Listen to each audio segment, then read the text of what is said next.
ang Bureau of Fire Protection kan BFP Region 6 nga hindi pagbalabagan ang mga fire trucks sa tion nga emerhensya kag may igarespondihan nga sunog.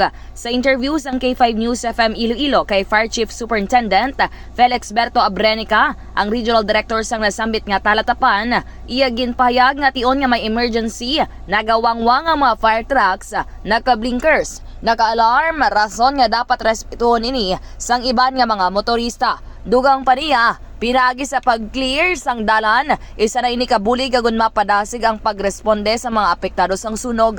Nag-assist man sa pagmanihar sang trapiko among Traffic Management Unit o TMU sang tagsa ka mga local government unit, lakip na ang mga kapulisan.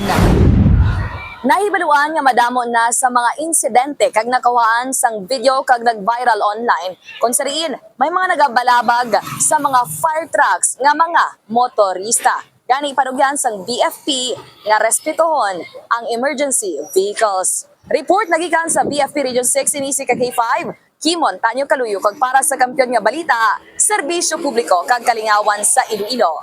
K5 News FM.